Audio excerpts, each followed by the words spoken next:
विक्रम sport 40+ वडूनगर यांच्या वतीने आयोजित विक्रम स्पोर्ट चषक 40+ भव्य क्रिकेट स्पर्धा नुकतीच अतिशय उत्साहात, शिस्तबद्ध व जल्लोषपूर्ण वातावरणात यशस्वीरित्या संपन्न झाली।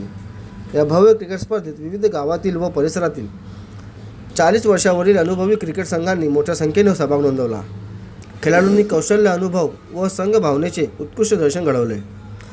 स्पर्धेदरम्यान मैदानावर क्रिकेटप्रेमींची मोठी उपस्थिती पाहायला मिळाली। या स्पर्धेला विविध मान्यवरांनी भेट देऊन आयोजकांचे कौतुक केले व खेळाडूंना प्रोत्साहन दिले। समारोप समारंभात मान्यवरांच्या हस्ते विजेत्या व उपविजेत्या संघांना आकर्षक बक्षीस प्रदान करण्यात आले। उत्कृष्ट कामगिरी करणाऱ्या खेळाडूंचा सन्मान देखील करण्यात आला। या यशस्वी आयोजनामुळे वडूनगर परिसरात क्रीडा संस्कृतीला चालना मिळाली असून ज्येष्ठ खेळाडूंना व्यासपीठ उपलब्ध करून देणारा हा उपक्रम सर्वत्रीय प्रशंसनीय ठरला। आयोजक विक्रम स्पोर्ट 40+ वडूनगर यांच्या प्रयत्नांचे सर्वत्र कौतुक होत आहे। आज स्वर्गीय विक्रम स्पोर्ट चषक 2025 40+ खरोखर यावेळेची 40+ ची त्याच्या मनात आणि त्यांच्या माइंड मध्ये आलं असेल का आपण 40+ ही टुर्नामेंट किंवा संघ जाहीर करायचे, मी त्यांना पहिल्यांदा धन्यवाद देतो। कारण मी सुद्धा या जुन्या 40+ चा आमच्या मेंबर होतो। 2 वर्ष मी खेळलो, परंतु माझी मिसेस कीर्तनकार असल्यामुळे, मी कीर्तनाचा ड्रायव्हर गाडीत असल्यामुळे मला प्रॅक्टिस करता येत नाही। खरोखर मी ज्या वेळेस सेमीफायनलचा सामना पहिला कोण विरुद्ध ठाकूरवाडा मला अनाउन्स केला इथे महेश चौगुलेने, महेश आमच्या काबूकरनी, की साहेब तुम्ही स्टेजवर या।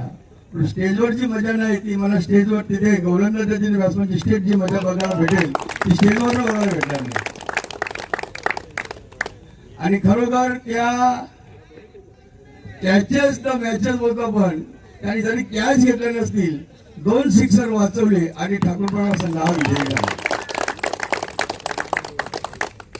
त्या खेळाडूला माझ्याकडनं 500 रुपयाचं बक्षीस, जो पहिला सिक्सर वाचवला। खरोखर तो वाचण्यासारखा सिक्सर नव्हता। जय हिंद रे।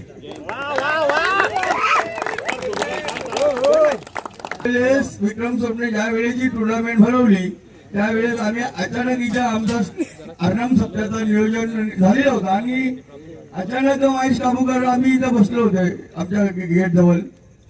साहेब तुमच्याकडनं आम्हाला देणगी आहे, तुम्हीच लिहा काय लिहा, मी देईन फक्त तुम्ही लिहा। धन्यवाद देतो, मनापासून धन्यवाद देतो की भिवंडीमध्ये 40+ ही टीम यांना जो कोणी हरवेल त्या संघाला बहुमान मिळतो का नाही मिळतो, कारण तसा संघ बलाढ्य आहे। तो एखाद्या मोठ्या प्लेअरचा गोलंदाजी खेळ होता बघा, त्याची गोलंदाजी मी त्याला सिक्सर मारला का, सहज एका बॉलरला सिक्सर मारणे 4 सिक्सर मारणे सहज आहे, पण मोठ्या बॉलरला ज्यावेळेस आपण सिक्सर मारतो ना त्यावेळेस त्या बॅट्समनचा आपण त्या बॅट्समनचा म्हणजे फार गौरव करतो का, तर त्यांनी त्या गोलंदाज तसा होता त्याला सिक्सर मारणे कठीण म्हणून त्यांनी सिक्सर मारला। वा तुमच्या अध्यक्ष असतील, संस्थापक अध्यक्ष असतील, त्यांना ही कळकळीची विनंती सांगा, एक वेळ तुम्ही दिवस वाढवा त्या एका मॅच साठी किंवा सेमीफायनलचे 2 राऊंड आणि फायनलचे राऊंड 3 सामन्याला 1 दिवस वाढवा।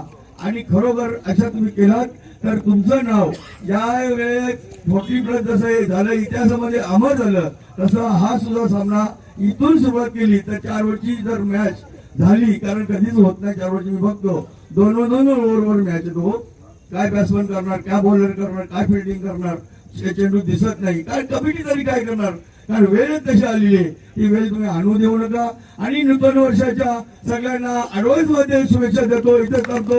धन्यवाद, हरलेल्या संघाचे धन्यवाद आणि जिंकलेल्या संघाचे सुद्धा धन्यवाद देतो त्यांना, इथेच करतो। जय हिंद, जय महाराष्ट्र।